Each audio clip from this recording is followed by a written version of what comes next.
We'll give it a few, like a minute or so for a couple people to jump on or whatever. All right. So, Neil, question that bothers me. Is it pop or soda? See, I call it both. It just depends on what part of the country I'm in. Oh, you just try to fit in. No, I don't know. It just, like when I lived in Tennessee, I've lived in Michigan most of my life, like vast majority, 80% of my life. Right. But I moved down to Tennessee, and I'm one of them people that if I hear something, I mimic it. And it's not a conscious thing. It just happens. So when I was down in Tennessee, you swear to God, I was from Tennessee. Right. I yell at people. Like, people are pretty 50-50 here, right? But, like, when people call it soda, I'm yelling at people here. Yeah. In Michigan, it's pop, but down south, it's soda, and there's some places out west it's called soda. Yeah, there's some places that call it Coke, which is absolutely ridiculous because that's a brand of pop. Texas. Yeah, everything's Coke. That's ridiculous. Yep. Can I get a Coke? Yep. I had a friend of mine from Texas, and I was at his place. He's like, "You want a Coke?" I'm thinking he's gonna give me a Coke. I'm like, "Yeah, sure, I'll take a Coke." He hands me a freaking Dr. Pepper. I'm like, "Dude, that is not Coke." He's like, "Yeah, it is." He said, "Down here, everything's Coke. Even Mountain Dew's Coke." I'm like, "Oh God." Dumb. Well, whatever. Right. All right. Well, we give it a minute now, so we'll start up as people continue to join. So, all right. All right. So, here's the question. Lots of people are depending on the Jets beating the Steelers for different reasons. Big game. Do you think the Jets can win this game? I think the Jets have the talent to win the game, and there was a Steeler that got arrested. I was driving. I wasn't able to pull it open to see who it was. It looked like it might have been a defensive back. He got cut. Yeah. Okay. So, I mean, that hurts their defense a little bit. Man, it's Steelers are so Jekyll and Hyde because, being on their third quarterback, some games Duck plays really well, and other games he stinks up the joint, like, what's his face there does, Rudolph. And, where's it at? It's in Pittsburgh, isn't it? Yeah, I believe so. Yeah. Okay. I want to say yes. I mean, that's who I'm picking anyway, so I would have to say yes. So you're picking the Jets, huh? Yeah. Okay. Yeah, the Jets are gonna win this game. I picked the Jets. I'm going to stick with the Jets. They're way more talented than this Pittsburgh team. The only problem is they're outcoached. And that's the only way that they'll lose this game. Is if Gase coaches like an idiot like he does most of the time. But they should be able to win this game. I, from a fan perspective, want the Jets to win this game because I would rather see Tennessee in the playoffs than Pittsburgh. Because Pittsburgh doesn't have enough talent left on the team to really compete once they make it to the postseason. So just as a fan of the sport in general, I want Pittsburgh to lose. Nothing against Pittsburgh, but just from a competitive standpoint, Tennessee can hang with these teams. Pittsburgh cannot hang with these teams. And Hodges has not looked that good. I think he had, like, the first time he started, he played well. And then ever since then, he's no better than Mason Rudolph. I also think that, I guess the smart part of me is saying that if Adam Gase has a single cell in his body or in his brain, he's going to run Bell into the ground because this is a revenge game for Bell. And he should be motivated to go out and just light that defense up. So, that's just a little extra I want to throw in there on that. No, I agree with you. Yeah, I actually, to be honest with you, I hadn't thought about that until you just brought it up. But yeah, when players go back and play the teams, especially when they leave on bad terms, they usually tend to have big games against those teams. And I feel like it's going to be the same thing this time. This Pittsburgh defense has got some pieces, but it's not like it's anything to be afraid of. So I feel like, yeah, they're going to have a heavy Bell workload, and he's going to go crazy. I know he's not. I'm pretty sure he was more the product of being a Steeler than he was being the best running back in the league, but if there's a game that he's going to go back to looking like the old Le'Veon Bell, this would be the game. Yeah, I agree with that. I kind of said that before the season even started. Once he signed, it's like, he's a good running back, but he's not going to be Pittsburgh Le'Veon Bell in New York. There's just no way. Yeah, I think we agreed on that before the season started. People called us crazy, but look what it looks like now. Right. He hasn't hit 100 yards yet this year, I don't believe. He didn't last week? Huh? I thought he did last week. Did he? Okay, then I must have missed that.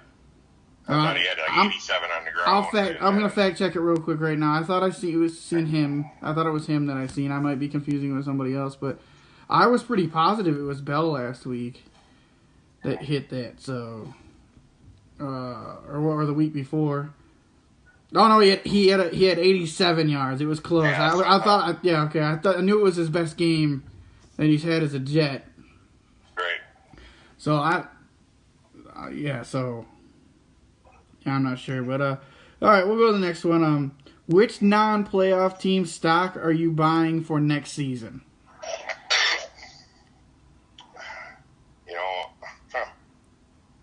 I want to do the homer pick, but I don't want to be called a homer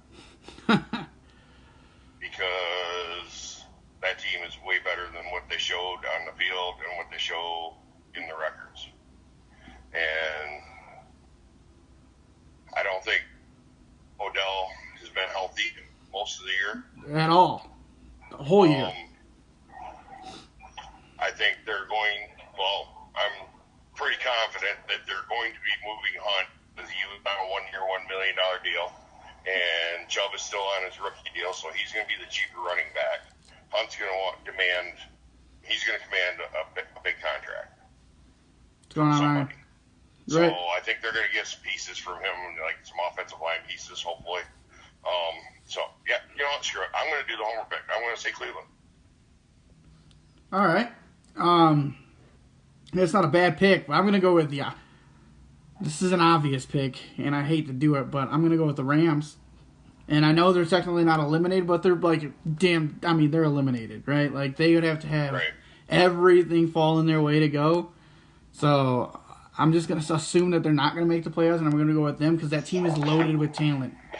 And there's no way that team shouldn't be competing for the top of the division. And sometimes teams go through this. Seattle went through it 2 years ago when they were 9-7. So I don't expect the Rams to stay. It's looking like probably a 9-7 club this year. They're just too talented, right? Whether I believe in Goff or not is irrelevant because the pieces around him are so good. Plus the offense he plays in is so good. And I don't feel like it's possible. And I mean, to be fair, his division has been just awfully good this year too. So, I don't expect them to stay at the bottom. They got, like I said, too much talent. They got a great coach. Goff, even though I don't believe in him, I still feel like he's having less of a year than he's capable of. And I feel like now that they realize that Gurley's knee's not really an issue. Like, because now they're starting to give him the ball a lot.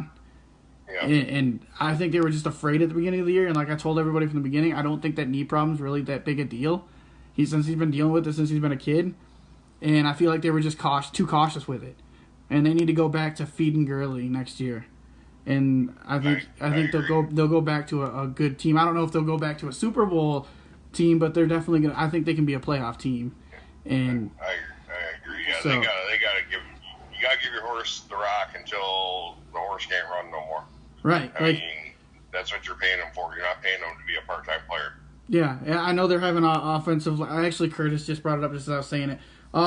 They're having some offensive line issues. Yeah. And that's a lot of that's injury. Some people are underperforming.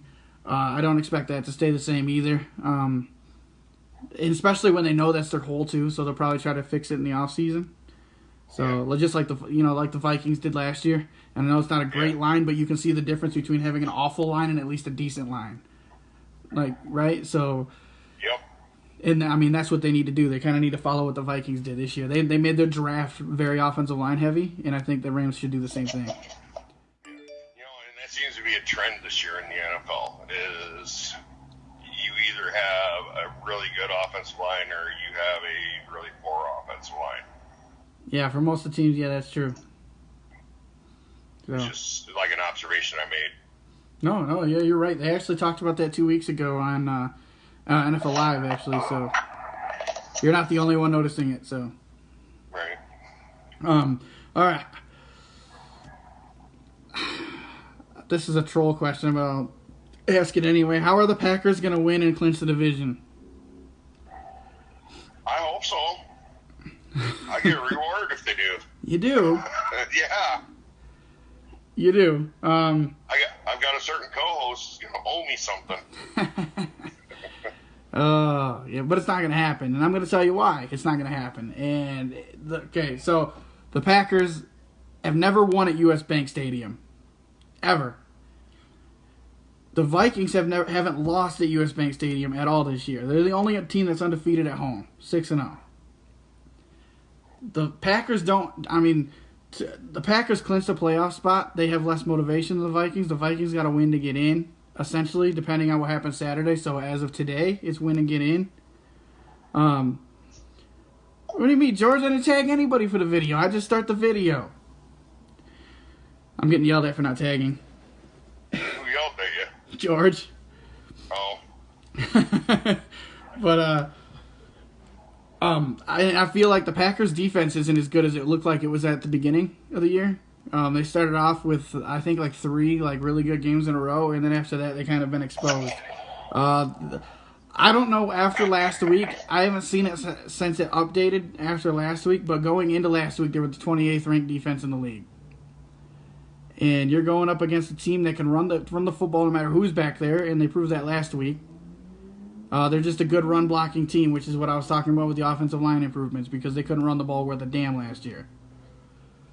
So they're a very good run-blocking team, and you're going to have to stack the box to slow them down, but then now you got a healthy Thielen and Diggs out there, and Kirk Cousins is playing the best season of his career. And they only have Jair Alexander can only cover one of those 2 guys. So whoever he's not covering is going to get thrown to a lot.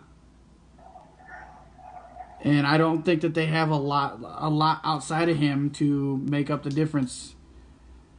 But the only thing that makes me uncomfortable about the game is Aaron Rodgers. I'm never comfortable with him. I hope that at some point he decides he doesn't want to play for the Packers anymore. Because I don't like playing him twice a year. I don't think anybody in that division does. So Zimmer actually said it. Zimmer had an interview this week, and he said, man, one of us 2 have to get out of this division soon because he's too damn good to play every year. Yeah. Well, and that's the thing for me is, I know, Kirk has gotten some flack for not being a big game quarterback. From you too. From you too. Oh yeah, I agree. And he got the primetime monkey off his back this year. Yes, he did. But the playoffs are a whole different animal. It's true. And they're definitely. I feel they're gonna have to pound that ball. They need to keep as much as if they can keep Rodgers off the field as much as possible, the better for them. Because when he's on that field, he makes things happen. He is probably one of the most accurate quarterbacks I've ever seen. And with any throw, he can drop it in. I swear to God, you put a dime down 50 yards down the field, and he'll put the point of that ball on that dime. So that's going to be the key to the game. They're going to have to be able to run the ball and run it successfully. And, if they keep their passing attempts to the 20 to 25 range, is probably what they're going to want. And have, 25 to 30 rushing attempts.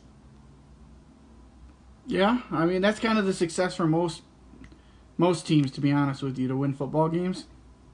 Well, it depends on the quarterback. You can go out there with, you can't really, Trubisky, okay? you Yeah. ain't worried about him. Right. Well, that's what I'm saying. Like they're elite quarterbacks who will throw it 35 to 40 times a game, but the most of the time teams want to run the ball, chew up the clock, and that's kind of good. But some teams aren't able to do it. But like if you can run the ball 30 times a game successfully, you got a good shot at winning the game. Yeah. So Well, see, when Green Bay can do that, but they can also pass, and that happens to be Minnesota's weakness this year is the pass defense. If the line can protect Rodgers and give him time, them corners, well, I guess I shouldn't generalize corners. 1 second, but, Jose. Rhodes is a little bit of a handicap back there. I don't even know if he's going to play. Oh, really? Okay, I didn't hear that. I didn't get that. I've been on the road all day, so. Well, between his injury and the fact that he hasn't been playing well, if he does play, it'll be very minimal. He got hurt last week. He didn't come back to the game. Right. He hasn't looked. Yeah, he hasn't looked good all year. And obviously, I don't get too many updates, even though it's my team. I still don't get very many updates on the defensive guys because I have my shit set up for fantasy football. Yeah. But I don't think that I didn't see anything about him practicing. Jose, I was gonna see Star Wars, but I'm gonna see it in the morning because I need to do the podcast. You're welcome. But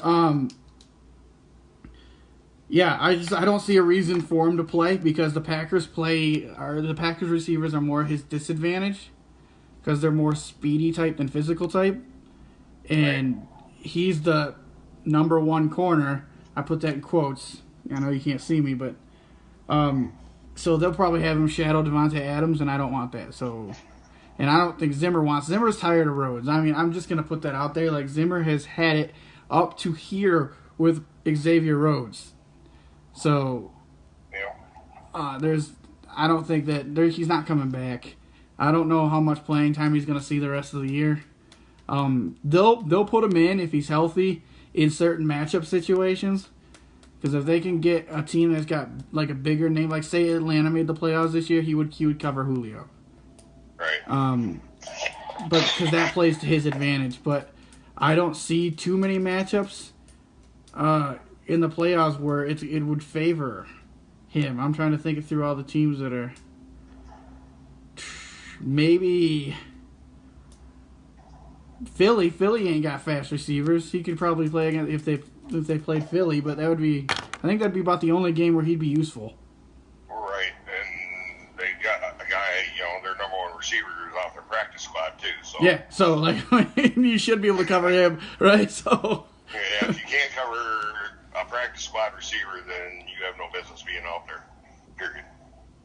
No, I agree.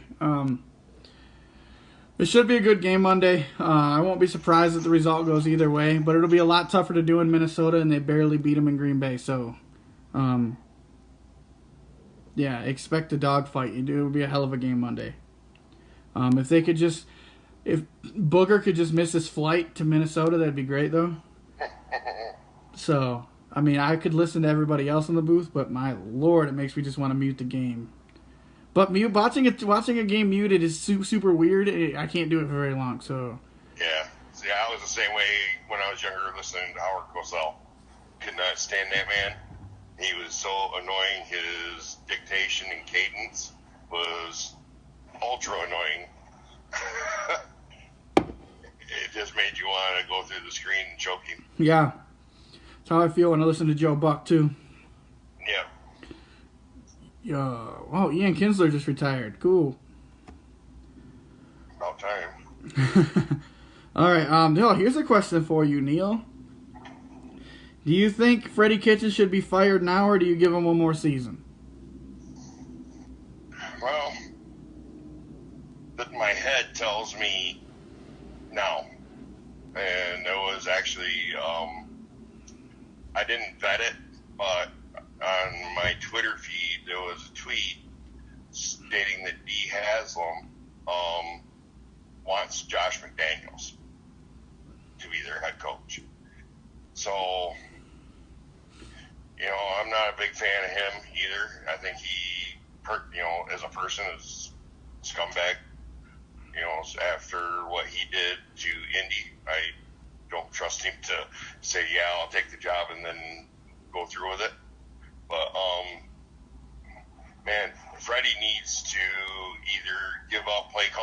advice to his OC, or he needs to learn how to do it.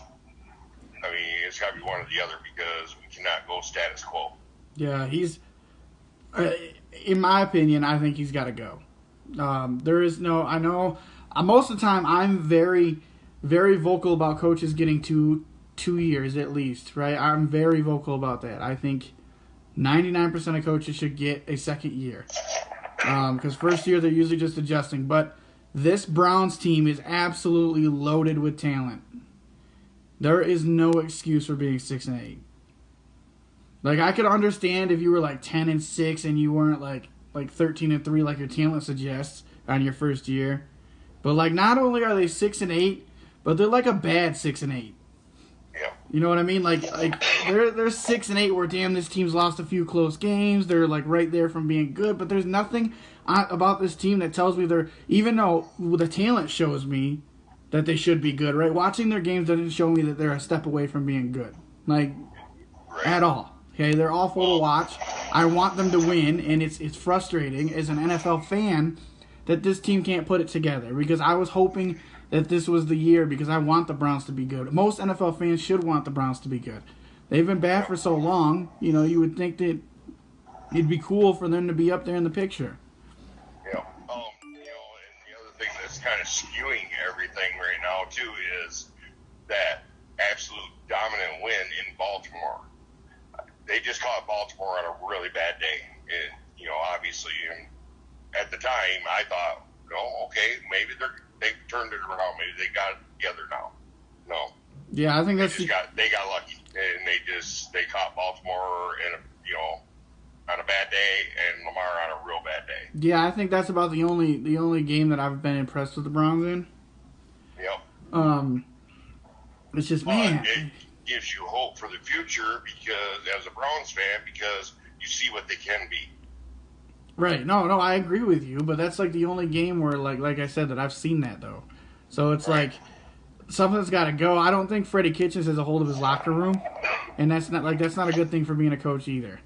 I feel like bringing somebody more experienced in there would be good, like Ron Rivera or Mike McCarthy. I don't like Josh McDaniels being a head coach. He's done that before. He wasn't successful before, and he took Denver to a playoff game with Tebow.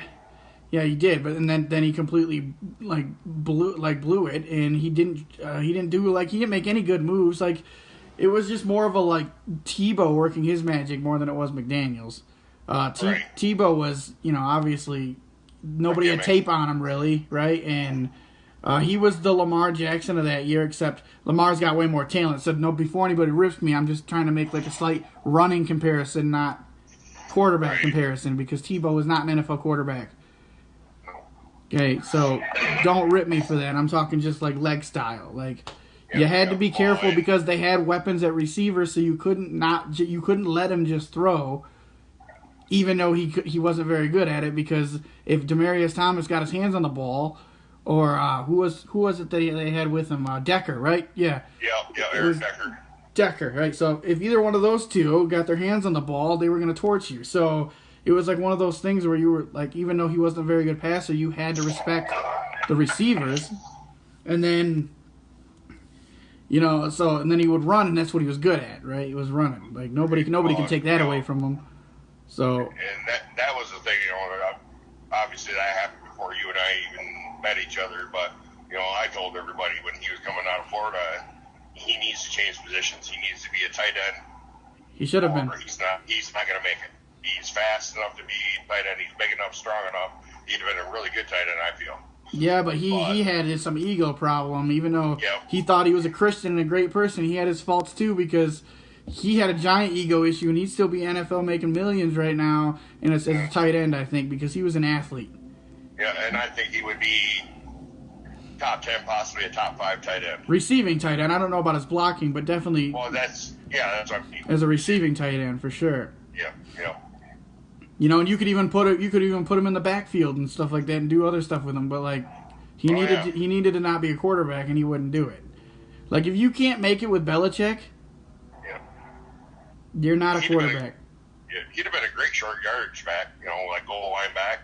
Yeah. Because he was a big, strong kid, and he was fast. He was a hammer. Yeah. Oh, I agree. But yeah, so. I would be okay with like McDaniels being your offensive coordinator. He's shown he's pretty good with that role. But I would go after like Rivera, or I'd go after McCarthy for a head coach. I would not go after Jason Garrett. So Sir Claps-a-Lot will just be like, "Oh my God, we turned the ball over."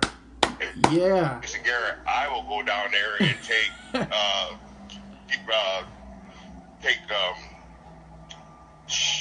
take Garrett's helmet from him and hit Jason Garrett over the head with it.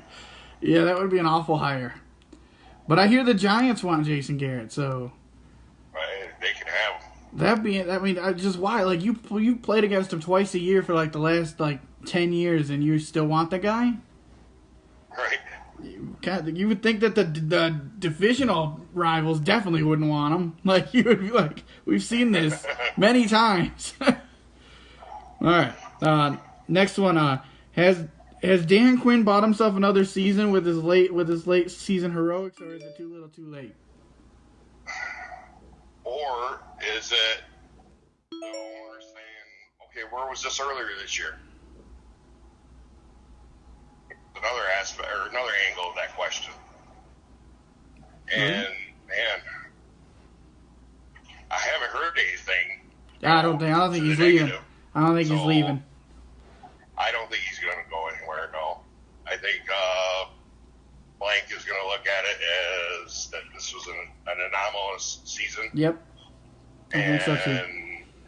But if it happens again, I assure you he will be gone before the season ends. I was just going to say that he can't do this again next year. I think he's going to come back. But yeah.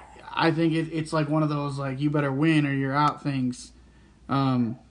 So, yeah, I don't think his job's in any danger this year.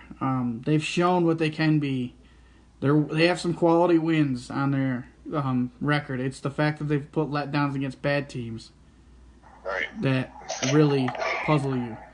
I don't have much more to say on that because I just think his job's safe and I haven't heard anything else other than that. So, here's a good one. Okay, why isn't Michael Thomas being discussed in the MVP race? I read that question when it got posted. So that would be what, Wednesday? Yeah. And I would say 60% of my days since then, I've been thinking about that question. To be honest with you, couldn't come up with an answer because dude is fourth in the NFL in receiving touchdowns. He is first in receptions, everything targets, else, and yardage. So why I have not heard his name once. And he's going to break Marvin Harrison's reception record. So if he's not in the conversation at the end of the year, when they pass out the awards, that will be an absolute travesty in my opinion. And if I were him, I would be so pissed. No, I don't. He won't be because he's a team player. He wants about the team winning. to win first. But I'll tell you what, I assure you, he will make sure it happens next year. Yeah, he's not being discussed in the MVP race because the MVP is no longer the MVP. It is the best quarterback award. So, and that's a fact. The last non-quarterback to win the MVP, I think, was Adrian Peterson. What was that, 7 years ago?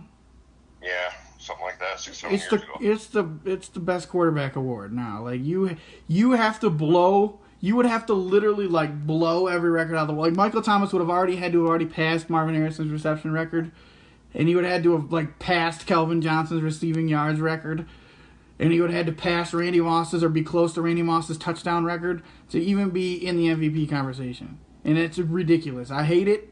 But nothing's going to change. It's like the Heisman Trophy. It's a quarterback, right? Most of the time. So, which irritates the shit out of me because your most valuable player is not always a quarterback. I know they have a losing record, right? But you take Christian McCaffrey off the Panthers, I don't even know if they win a game. Yeah, that's what I was going to say. So, like that to me is absolutely ridiculous that these guys can't get that, because in my vote would be for Christian McCaffrey right now. I don't care about his team's win record. He's more valuable to Carolina than anybody else is. Like, nothing against Lamar Jackson, but Baltimore was a playoff team before Lamar Jackson. So, value is the key word in that award, right? So, value, Lamar Jackson's value is not that high. He might be the best player in the league, but they have that category. Offensive Player of the Year. Yep. Lamar Jackson. MVP, most valuable player, should be Christian McCaffrey. He's by far the most valuable. It's not even close, I don't think. But nobody uses the word valuable anymore. That word got thrown away forever. Now it's just best quarterback. And it's Lamar Jackson. And yeah, which brings us to the next question anyway. Is Lamar Jackson a lock for the MVP? Yeah, no question. 100%. Yeah. So there's no way. He could lose both these last two games badly, and nobody's going to pass him. No, I mean, what he's doing is just, I mean, everybody pay attention, because it's probably going to be a while before you see another season like this. His completion percentage, his touchdown to attempts ratio completion ratio is ridiculous. Don't remember the number, but for some reason, 1 to 6 is the ratio that's sticking in my head. So 1 touchdown for every 6 completions. Yeah, that's pretty good. That's utterly bananas. I mean, what's he got now? 33 touchdowns? And, Yeah, 33 touchdowns, and he doesn't throw the ball very much. So and over 1,100 yards rushing. So the moment he broke Michael Vick's record was the moment he sealed the MVP. There was no catching him at that point. Yeah. Once he broke that rushing record, it was over. Yep.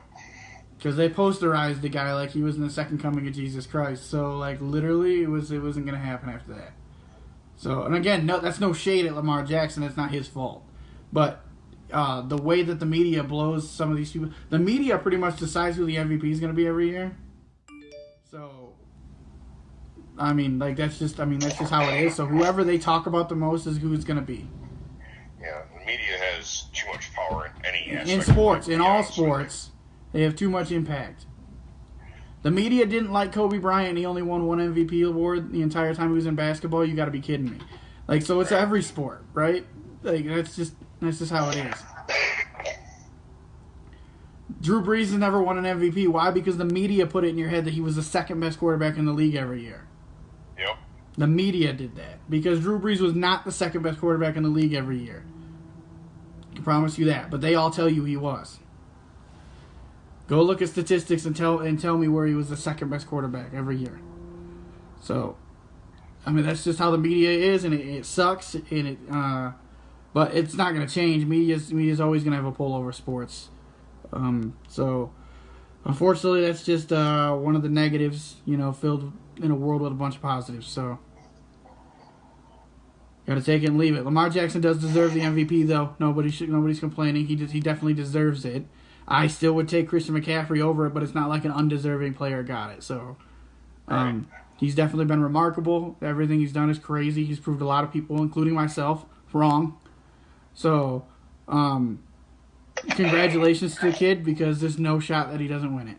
So you might as well just give him the trophy now. Yeah. So, all right. The last one was just the Jets beating the Steelers again. We already answered that. So, guys, we had to do kind of a shorter podcast today because we were kind of crunched on time, but we didn't want to not do a podcast 2 weeks in a row. We're not going to go over our picks online, but we will post them. So you guys are more than welcome to look at them after they get posted. I'll probably post them tomorrow morning with updated standings. So thank you guys for taking the time and watching us, and thank you for all the support you guys have given us so far this year. So we'll continue the podcast through the playoffs, and then we'll figure something out to do during the off season. So thanks everybody for the support, and Neil, thanks for joining me while you were in the middle of doing your truck route. Hey, thanks for having me on, and I want to thank everybody who supported us by coming on and watching us be a couple buffoons, and your questions were outstanding. and I just want to, from the bottom of my heart, thank every one of you. All right. Ditto. All right. See you guys later. See you, All right, Neil. take care.